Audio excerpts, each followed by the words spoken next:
This podcast is a collaboration between Costard and Touchstone Productions and the Dads from the Crypt podcast.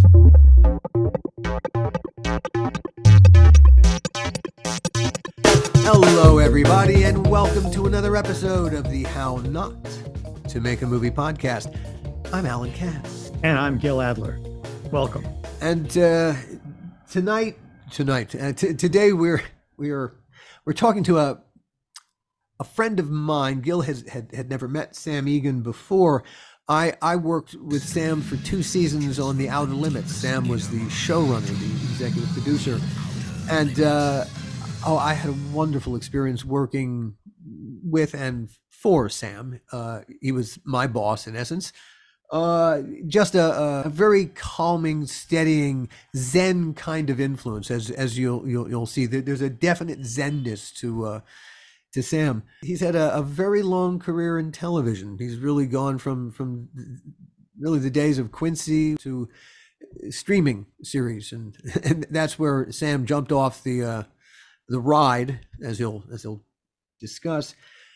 But television has changed so much over the course of Sam's career, but also our careers. If you listen carefully, you'll learn a lot about where we think TV might be going by learning about what happened in the past. Yeah, indeed. With that in mind, here's Sam.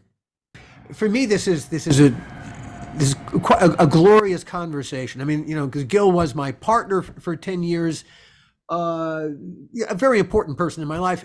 You ran the show that I was on, for 2 years, and at a time when I needed a steadying influence, another writer as a steadying influence. In retrospect, you were the tonic I needed, Sam, at exactly the time that I needed it. That's more than kind of you to say. It is a fact of life, and I haven't had the chance to say it to you until now. And oh my God, thank goodness that's off my chest. Well, we were in the trenches together. That makes for friendships. It's when you sit in a writer's room together, and you break down story after story after story, and just the hours of staring at each other, like you say something, no, you say something. Yes, it an unusual kind of familial bond forms, unlike anything else. And the only thing that I can add to that is, Sam, I was waiting. You never called.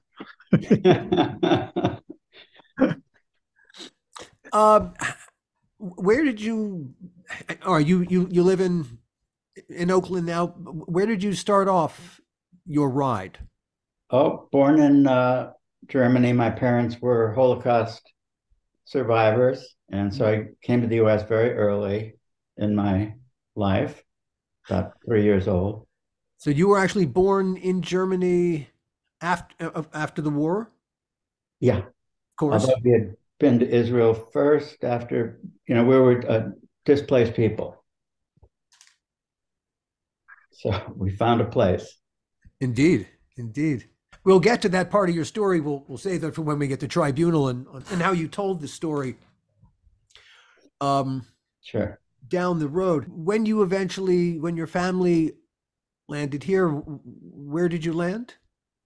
In Phoenix, Arizona. We were supposed to land in Alabama, and I came within a hair's breadth of winding up there. So I don't know what that would have meant. Oh my God! But it was wouldn't have been pretty. I don't think it would have been pretty. Oh my God! No. Oh geez. Led probably at the age of 4. Just what you needed to go from Germany to Alabama. Yeah. Holy shit. Oh my God. Okay. Well, you dodged that bullet. Thank goodness. Yeah. All right. Well, Phoenix. Okay. And then on to LA after a few years. Where'd you go to school? Hollywood High School. So eventually, your whole family moved here. Yes. Yeah. My whole family moved here. When I was still very young. So. All right. So you grew up in Los Angeles. Yeah. I did not know this about you. Huh? Yeah. All right. All right. So naturally, then it makes sense that when writing suddenly, well, all right. Aside from writing, are you qualified to do anything else? Uh, I'm not sure I'm even qualified to do writing, but I didn't know Oh, about well, that. nah. That unfortunately, the evidence is completely against you. Okay, well, I'll back up. Uh, But I've always thought of myself that if not for writing, I would be in fact, occasionally I get paid for it. I'd be a complete burden on society. I felt I was very capable as a writer before I entered any thought of doing it, and really, it was not a big first on my mind. I went to journalism school, but I didn't want to be a reporter. I didn't want to. I was kind of. It was the Vietnam days and all that. So What year did you start writing for Rolling Stone? 76 or so. An interesting time to be writing at Rolling Stone. Yeah, I was the only non-Stone person at Altamont, which was unusual for me, but it was just a happenstance. I was among many reporters who covered that Yeah. infamous event. What was your vantage point of the most infamous part of that infamous event when the violence broke out? It was very hard to decipher exactly what was happening, except as translated through Mick Jagger and telling people to cool out and then seeing the omnipresent Hell's Angels everywhere. But that's a whole other story. It won numerous journalistic awards. Cool. But remember, I was one of 50 writers. 50.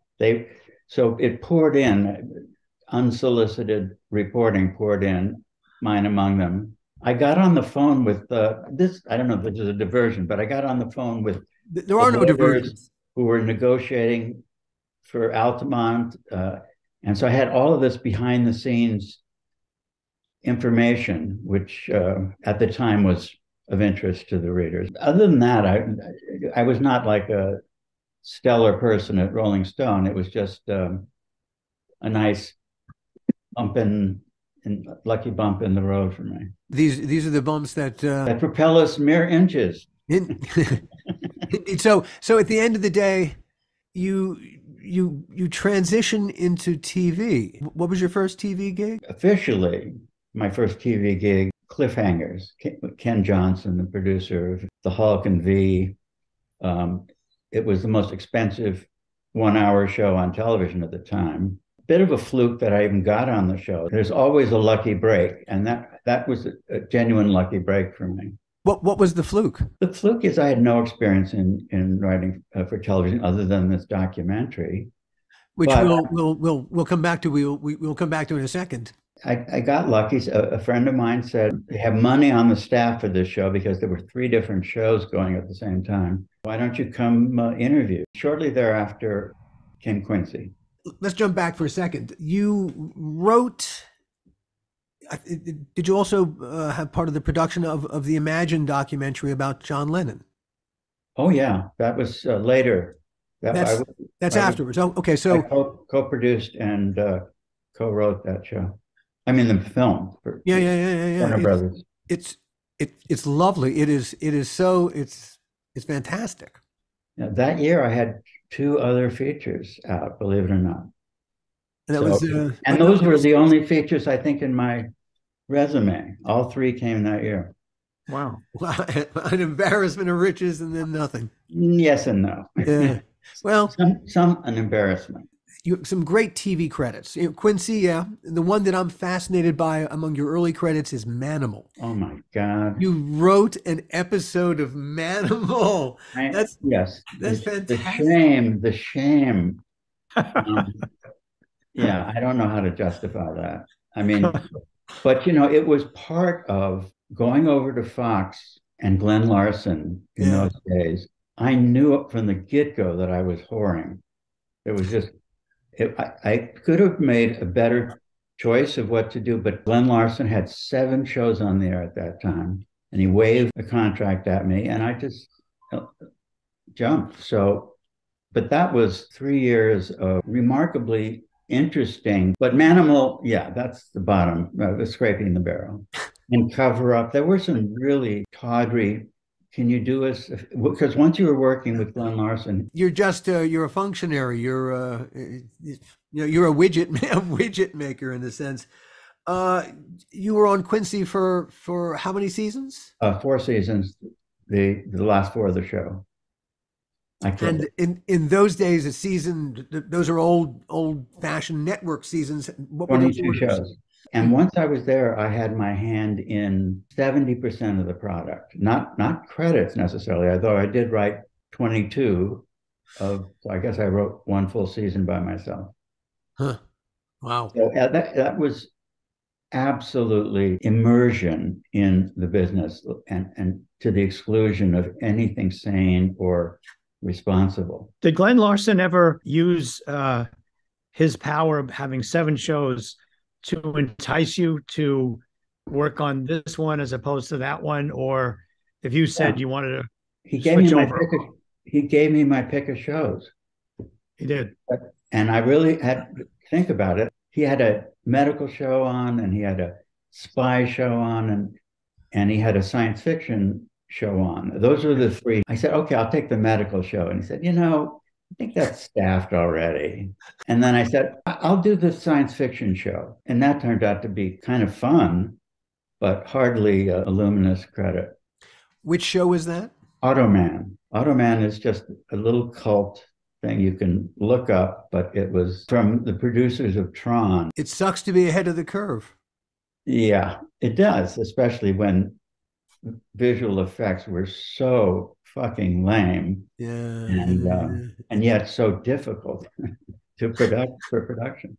You did a season of Snoops? That was the show that made me leave LA. So actually my wife made me leave LA. But the show helped. The show really helped. What it was just so what happened? What'd they do to you? I can sum it up in an image. I was at a mix till 1 a.m, and my car was parked all the way across the Universal lot, which is a long walk, and you have to go to Spielberg country. 1 a.m, and I'm walking, and I felt like my legs wouldn't carry me anymore. And that became a recurring dream after that. It was so fucking hard to do and so thankless. And I say that with total respect for Tim Reed and Daphne Reed, who were the stars and understandably had a lot of sway on the show. It was more the studio and the actual difficulty of delivering shows that studios are happy with, that the stars are happy with. And everyone who's written for television understands that cross to bear. So it's kind of built into the system. It's hard to explain to people what it's like when the notes come in. I always used to say, you have no idea how hard it is to do bad television. I mean, it's impossibly hard. I mean, to do good television, I guess, is harder, or maybe not. Maybe I've done both. I've enjoyed one certainly more than the other, which is making good television. So is it possible that had the producers been wise enough to give you a parking space much closer, that could have made all the difference? We'd be having a different conversation. You see, it's a whole different world based on where did I park my car. And if it wasn't it, it's pecking order measured one way or another, right? You said it. Yeah. So you leave LA. A show called Tropical Heat is that the first time you work up in Canada? Well, that wasn't in Canada. That was shot all over the world. So is Outer Limits the first show that you did in Canada? Yes. Huh. All right, then we'll come to that. You also did a great show called Northern Exposure. That was a highlight of. If you think of the roller coaster that most writers' careers are, lucky enough to be. There are highlights and there are lowlights, and you can laugh about the lowlights, but you can really savor what was really fun and authentic and wonderful collaborative atmosphere. And it was just one season, but I did 5 of the shows that season and co-produced the season. I must tell you, that's one of my wife's and my favorite shows ever. There was something not only emotionally direct about the relationship of the characters, but there was something spiritual that came across that was just different than anything else on television then. I completely agree. I would, and I had nothing to do with the show's creation or its development, but when I got there, the table was set so beautifully. It was a joy to contribute to it. Outer Limits. Outer Limits. All right. I have a question for you first. Does it madden you when you mention the Outer Limits that everybody thinks of a show in the 1950s and thinks you must be 120 years old? No, just me. I think he's 120 years old, but I thought that years ago. Of course. Anyway, go ahead. Go ahead. I'm interrupting my interviewer. Outer Limits is a strange show. Having done a couple of anthologies in my time, Tales from the Crypt, Freddy's Nightmares, Gil and I did that anthology. I can tell you very easily what Tales from the Crypt's franchise was. Very easy to point to what the Nightmare on Elm Street series, what the franchise was. I could not I worked on that show for 2 seasons. I couldn't tell you what the franchise was. And here's the thing that I know. I don't know what the franchise is. I wrote like 4 or 8 episodes, I think, over the course of my 2 seasons, and I didn't write a single one of the control voices. You wrote every one of those. I had no idea how to write that, because every time I would go to start to write, I had no idea who it was. I could not get inside a character's framework to begin to frame a thought as to, well, how do I feel about this? What's my attitude about whatever it is the episode was about? I couldn't formulate anything. It was such a dead end to me. And you would reel them off like that. Because I'm an ad man at heart. Oh my God. It blew me away because, and I didn't know how to ask the question. This came later in life as I figured more shit out. Yeah, you understood that show's franchise. There's a distinction between being profound and being perceived as profound. And the skill for doing those bookends was the perception. They go, oh, I get it. Or do I? But yeah, I'm flattered by you bringing that up. But it was a show because they kept moving the goalposts for one thing. What qualified as sci-fi and not edging into horror or fantasy. Hiring me didn't help that, Eddie. Oh, it helped tremendously. I was not a sci-fi guy. No, but neither was I when I got the job at all. I wasn't a sci-fi reader or writer particularly. I had written a spec sci-fi script. And actually one that got made. That's one of the 3 features. But other than that, I had not really thought of myself in any way as a sci-fi writer. So you were in good company. The thing about an anthology, and the thing about one that is a true anthology that has just a few parameters around it, is that you have to reinvent the wheel every week, for better or worse. And it was like making a little movie every week. Yeah. So you had some of the more imaginative little movies in your head. Yeah. And it really made for a couple of really strong seasons, I thought. The writer's room was quite remarkable. The brain power, we had a guy named Narain Shankar was, and Narain went on to write all of the CSI. The CSI. He's got a series on the air now, streaming, and he's been busy ever since. Prolific. I mean, and such a wonderful man too. He was a huge Simpsons fan, and it was always like Homer Simpson was there in the writers' room with us. As we sat around the writers' room, we all agreed early on the dumbest thing you could want to tell is a time travel story. Yeah.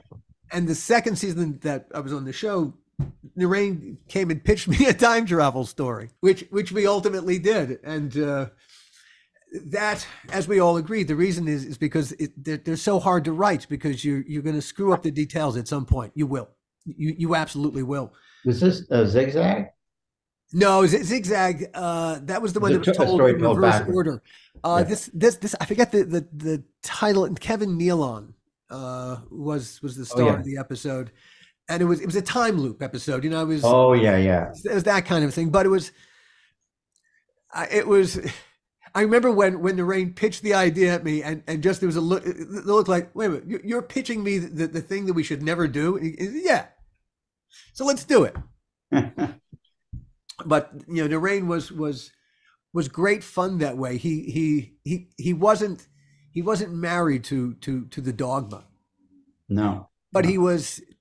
The thing about that room, that writer's room, that was when you went to pitch a story, the logic had to line up.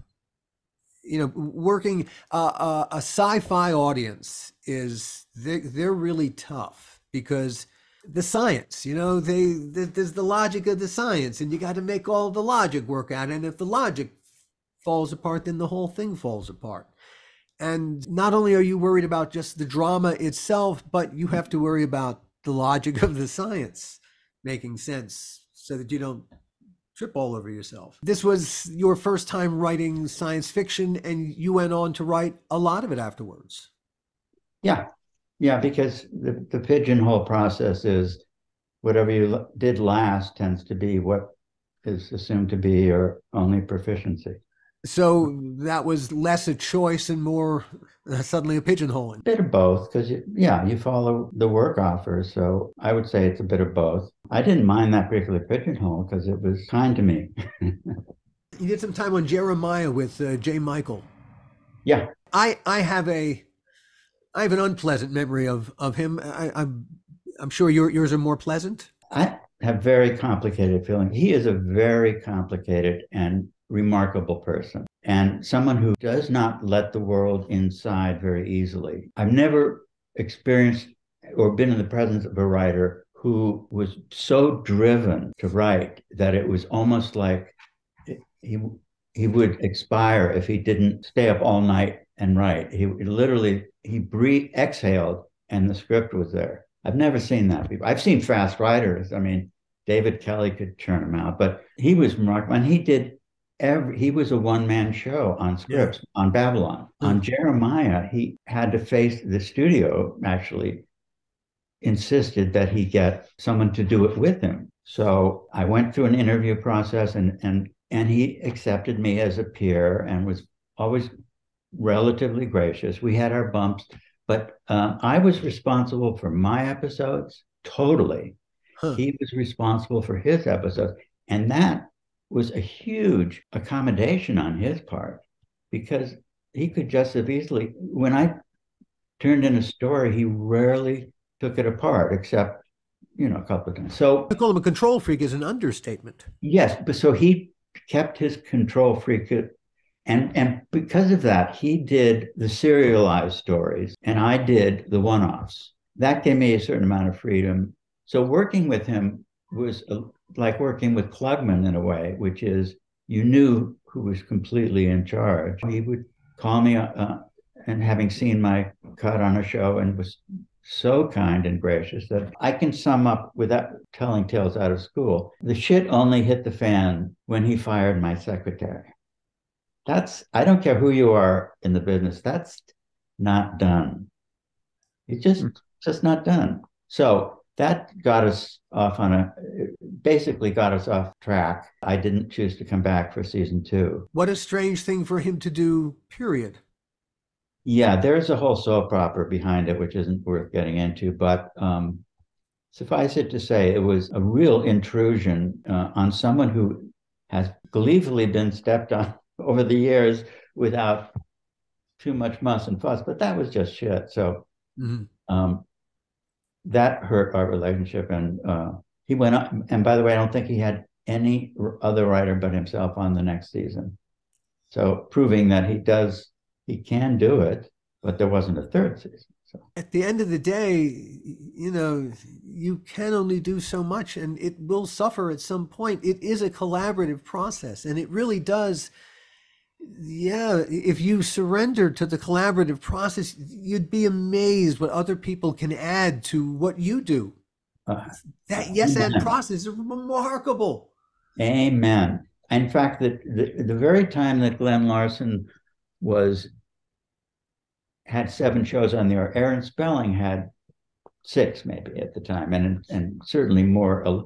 But Aaron Spelling had one spark of genius in it. He knew who to hire, and he didn't go into the editing room and fuck things up. Aaron Spelling was a master of hit shows because he got out of the way. And Glenn Larson, God rest his soul, could not get out of the way, spiritually and physically incapable. Yeah, we've bumped into execs like that, haven't we all? You know, I bumped into some of that, but mainly out of theater in New York. And maybe it's because of the way the theater is structured in terms of the writer's strengths and capabilities and power. Mm-hmm. That when they come to a more collaborative process, which is, you know, film and television, they have difficulty adjusting. Because in theater, it's so isolated in terms of you can't change a word of that script without the writer's acknowledgement and appreciating the change. Mm-hmm. And they have to make the change themselves. Imagine that. Oh my God. What? Yeah. You went on, the next thing the big thing you did was another anthology, The Masters of Sci-Fi, which was a very cool show. That was a total joy to do. So I talked about the highlights and the lowlights. That was perfection. We only did 6 episodes, sadly, but everything was a class act. Got to work with some wonderful people, and I tip my hat to Keith Addis, who brought me on to produce with him. That was just tremendous joy to work on that show. Which episode stands out as your favorite?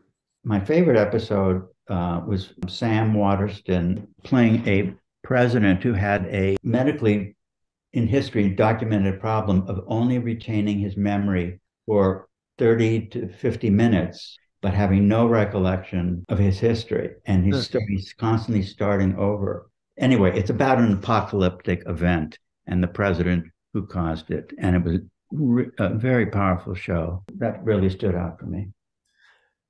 From there you went on and you did V. Right. Another cool show, but was that as pleasurable an experience? No. Yeah. Yeah. And that was the classic intrusive network. It was NBC, wasn't it? No, ABC. Well, you know what? Wait. I'm thinking the original show was ABC. You know, this is 10 years back, and I can't. That's right. It was, I'm sorry, for sure, it was NBC. But then they started the blame game, firing executive producers, demoting executive producers, promoting the creator of the show over the executive producer, and then firing them both. It's all about the politics. It's all the power play. Oh dear.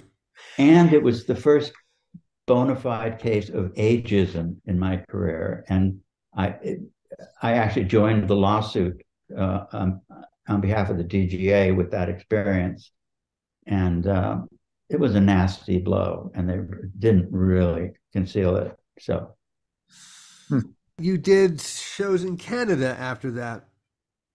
Yeah, mostly. Yeah. Did you move to Canada more or less? Never.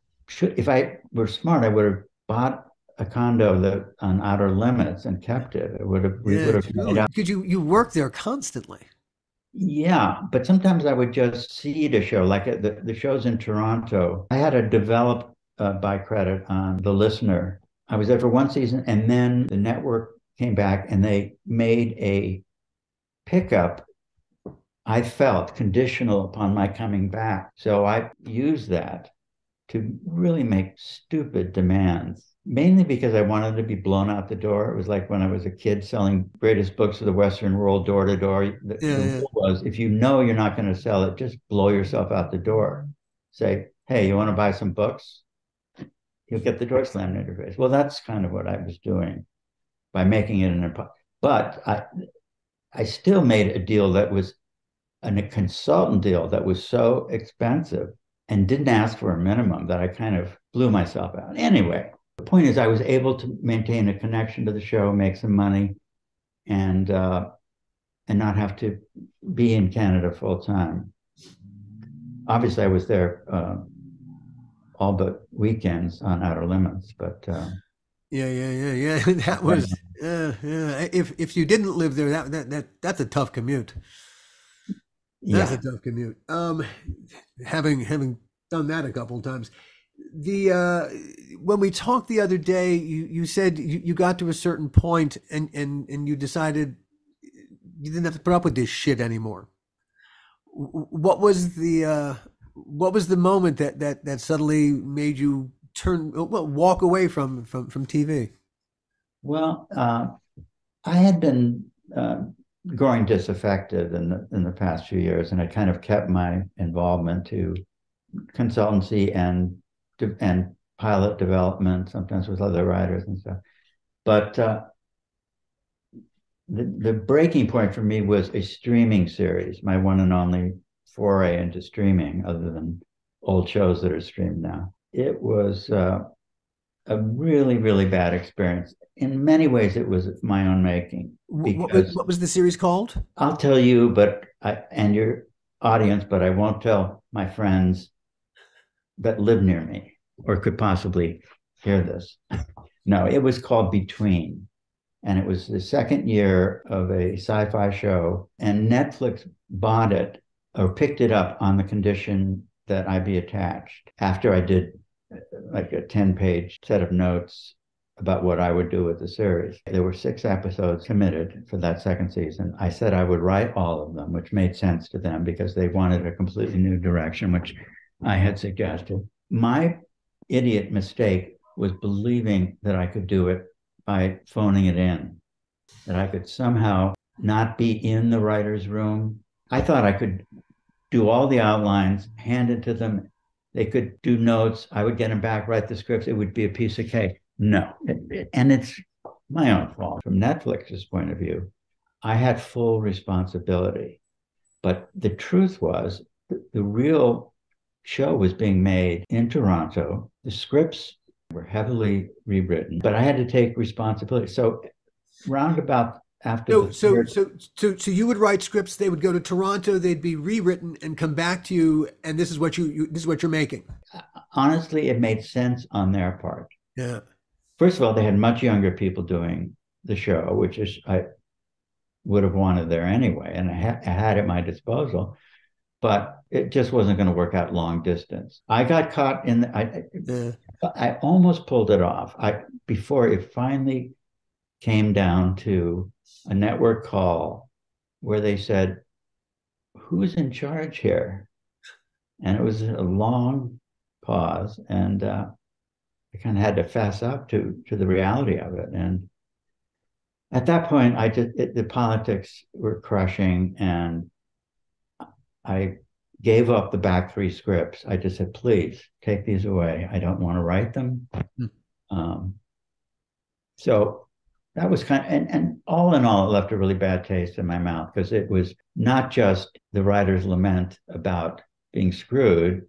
It was that, but it was also about screwing yourself, which we're very good at. I don't, for some damn reason. Been there, done that. Yeah. Yeah. I don't know. Do you think the streamers have learned anything since that experience? I mean, they've been growing by leaps and bounds. There's more than ever going through streaming now, and more streamers out there. Do you think they've learned anything about that process? I think when a show is going well, even if they've been integral to its development, that they would be wise to keep their hands off and not try to fire people and reinvent it and decide on cast changes mid-course, that kind of thing. I think that applies to hit shows. If it's a run-of-the-mill streaming show and you, I don't know enough about it from other than my own experience this one time, and it was an unusual experience with the streaming model. Right. It was an unusual experience. So it was a conspiracy of factors, came together. I always used to say this, Alan, and I may have said it to you at once. When it's time for me to get booted out of the business, I want to have a big smile on my face. I always said that, but I didn't have a big smile on I don't bet. and I didn't, I booted myself out of the business, but I sure had some help. Oh dear. Well, I'm sorry. I'm sorry to hear that. But you're much happier now. Oh, yeah. Comes a time when, Yeah. and I've been doing little writing projects. I've off by myself and have a fantastic animated feature that I've got. I'd love to get into work at some point, but retirement is great. But you're not dead yet.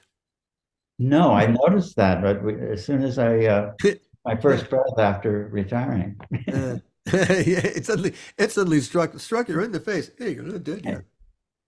It's a good feeling. You're creating a lot of art these days. I'm always liking it on social media. Yeah.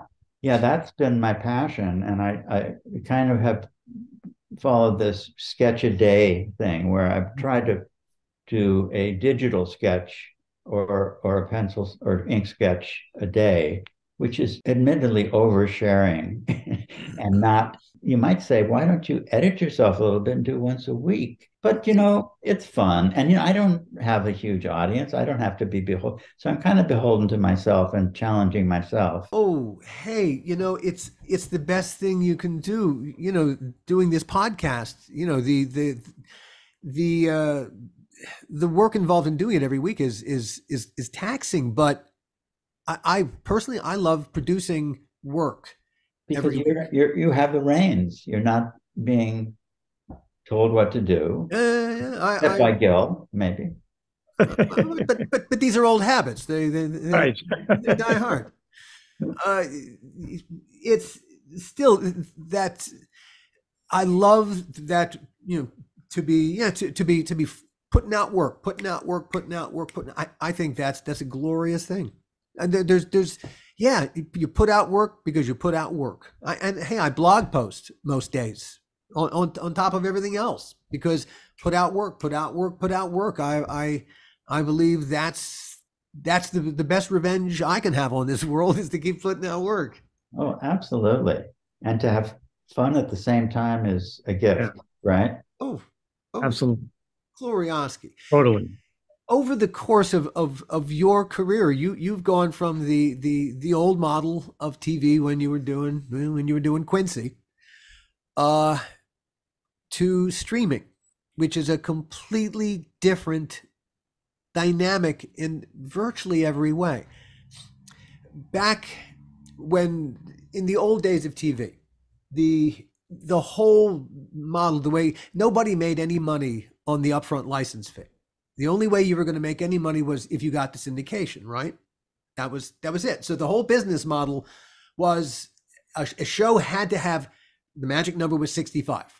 13-week ad cycle times 5 days a week on the strip, 65. So any idea you walked into, you were going to pitch any TV idea, it didn't matter what it was. The most important question was, are there 65 in it? And so it was, in essence, you were not going to do a series that had a serialized storyline because in syndication that was never going to work. People wouldn't necessarily watch it that way. So in essence, there might be hints of storyline over the course of a season, but that was neither here nor there. Each episode really was mostly a world unto itself, and right. So every idea that we would bring to the creative table, it had to be like a joke with 65 variations on the theme of its punchline. That's right. Not so today. Pardon? Not so today. No. And this is I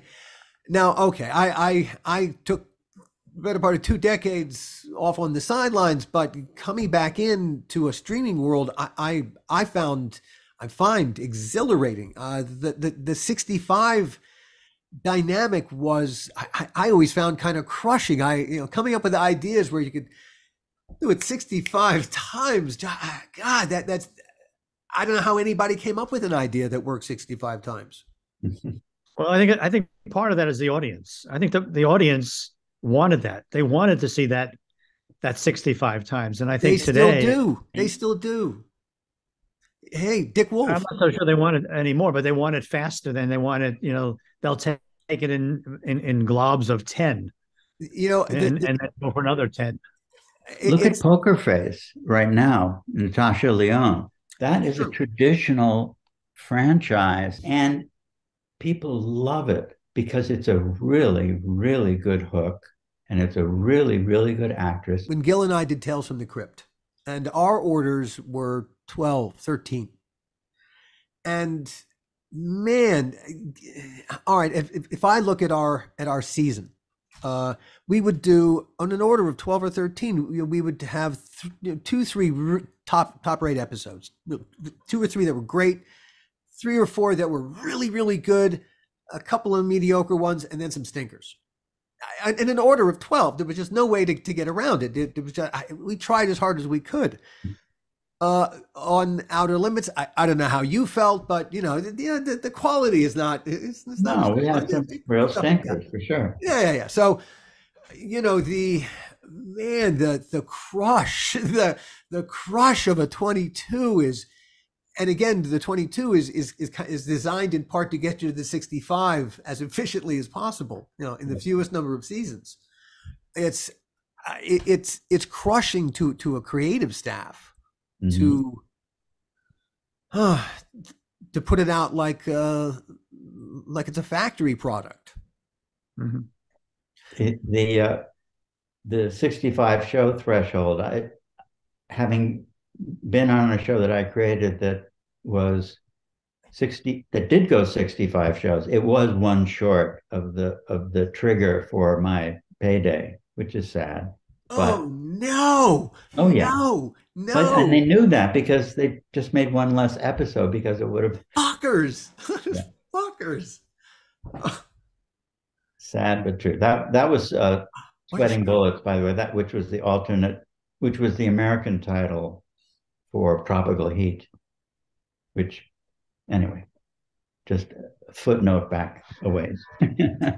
Everything connects back. Everything connects back.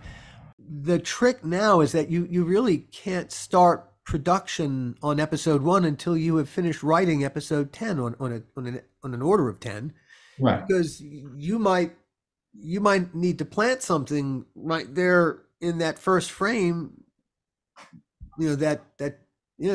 So it's a whole other way of. That's right. Of thinking of the product. The imagining a season. I mean, I really now Gil and I are about to take out a show. Well, it's called Are You Afraid? We're not afraid of telling anyone. The process of imagining a 10 episode season that is one story with each episode has got to stand on its own in some way, but it's all telling this whole story. I found in thinking of this big story really satisfying. Mm-hmm. I mean, obviously you would do well to have your 10 scripts and ready to go, or at least 10 stories that sure. Everybody has approved of it. But there's also something to be said for the Charles Dickens approach, which is you write yourself into a corner and you write yourself out of it. So the networks don't like that, and nor did they let you very often. But if you have some leeway, you can plant the Easter eggs where you need to, and also come up with something that you never expected in episode 8 that now makes perfect sense. So your point about this holistic approach to storytelling, I completely agree with. And that's really would have made television better in its infancy. When we were doing those shows, when we were doing those shows, and you had an order for, let's say, the front order was 12 or 14, and then they gave you the back order later. You never really started with having more than a few shows ready and written, Right. and invariably they would catch up with you, and you would be writing to camera sometimes in a really pinch, in a bad situation, and so that was the worst situation to be in, because you didn't want to be in that place where you were writing to camera. Now it seems to have gone just the opposite way, where now they want to see and know everything before they shoot 1 foot of film. It makes it in one level a little easier in terms of the production to accommodate as well as they can the writing, because they have advance warning and knowledge. But on the other hand, sometimes, as you say, you're not getting the best because you're not thinking on your feet, which sometimes is the best way to think. Mm-hmm. That's a good point. So, but that's where the world of the streamer is. That's exactly where it is. You need to tell them everything, and you need to have done all the work.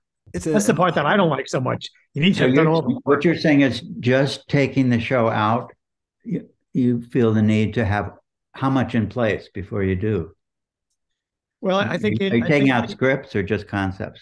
No, we think we a combination of the two. Take out a script, and I think you need to have like 9 paragraphs on the other 9 episodes if you're looking for an order of 10, so that they can see the trail of where the show is going, how the characters are being manipulated, good and bad, and so that they get a sense of where they're going to wind up at the end of the day. I think they need all that stuff these days, because they're being very spoiled by being offered more and more and more information. It gets harder, it gets easier, it gets harder. One last question, Sam. What is it about Art Deco lamps that turns you on? I have so many obsessions that it's embarrassing, but Art Deco is kind of really at the heart of my soul. Huh. And it goes way back, and I remember every piece I've ever bought and how much I paid for it and what its history is, and I can't sell any of them, and so I'm a high-end hoarder. Anyway, I love Art Deco. It's timeless, although AI is taking it over along with everything else. That's my last complaint from a whiny writer. There you go. Thank you so much for doing this with us, Sam. Really and truly, I enjoyed it tremendously. This was an hour. You did. We did too. Good. We really did. I feel like we've toured television history. Yeah, I think of it as 40 years wandering in the desert myself. But something. But the Holy Land's in sight. Before we end, Alan, you said we were going to talk about that last episode that he wrote about his family. Oh yes. Oh yeah. Absolutely. Yeah. Of course. Thank you for. Sorry, Sam. We need another couple of minutes. All right. Yeah. So we're not done yet. You don't have to belabor it, but no. That was one of the first year was the first year, wasn't the second year. The first year, it was called Tribunal. Mm-hmm. Was it? I think Saul Rubinek is the lead, isn't he? Yeah. It's a great episode. What was it like? All right. Was that the first time you had written about that thing? No, it's interesting you ask. I had written a really good episode of Quincy, also based on my father's. The Outer Limits was based on my father's many stories over the years, and the first one called Stolen Tears, a Quincy episode with Martin Balsam, about a Holocaust denier and a Nazi war criminal, all tied up in a murder case. The Tribunal was the piece of work I'm most proud of anything I've done. I'm so glad you reminded me, Gil. Good God, that would have been. Who directed it? It was Mario. Mario as a party. As a party. How you were happy with his vision for? Oh, I was, and I had a real conversation with him beforehand. I know that he's very cognizant of the Middle East and has very strong feelings about Palestine and all that. And so I just said, you can't be halfway on this script. You'd have to throw yourself into it. And I need to know whether you can without betraying your own sensibilities. So he said, I absolutely can. And I trusted him, and I'm so glad I did. Yeah, that was one of the most interesting aspects of the episode was the dynamic of the director. Yeah, yeah. And my father came up, was a consultant on the details of Auschwitz. And I don't know if you know, but he actually put on a uniform, the prisoner's garb, and took pictures with the Nazi who was the tormentor in the show. Yeah.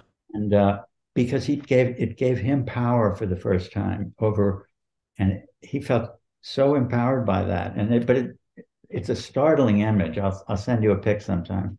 I remember that now as you talk about it, just the, on the set those days and the recreating those scenes was not easy. No, not from a production point of view or an emotional point of view. No. It was I remember feeling strange about it myself. Not that we were doing it, but and I have no direct connection to it other than culturally, and yet it doesn't fail to create. There's a feeling inside your gut that's not like anything else. Yeah. I just wish every writer has the ability to find something, whether it is produced or not, that makes you feel like, oh, that's why I've been gifted with this. And you had accomplished what you were put here to do. Yeah. Although I don't want to sound fatalistic about it, because maybe there's something else I was intended to do. That would be the final question. What, you're still writing stuff. What, you've got your animated show, if you want to talk about that, but no, what still remains to be written? I've never felt a burning need to write. I didn't know, as I told you, I didn't know I was going to be a writer until a year or two after I started. It didn't, well up inside of me, but once you were able to enjoy the collaborative creative process and work with good people and see ideas. The thing about the movie business, you both know, is that the difficulty of mounting the effort, so it's all in the mix when you think about these things. Ultimately, yes, that is exactly right. All right, now thank you, Sam. You're more than welcome. Wait a minute. What about that? Wait a minute, Alan. What about that story when he was 4 years old? Hey, no, never mind. We all live in rewrites, as we know. Oh yes. I don't know why we even call it writing. We should just call it rewriting to begin with. Yeah, I'll be rewriting this interview almost instantly after we hang out. There you go. Hey, the nice thing about this medium is that you actually can rewrite it again and again and again. It's quite nice in that way. It never has to be finished. It's the best toy a writer could ever have and the worst toy a writer could ever have. It never has to be done. But this one is.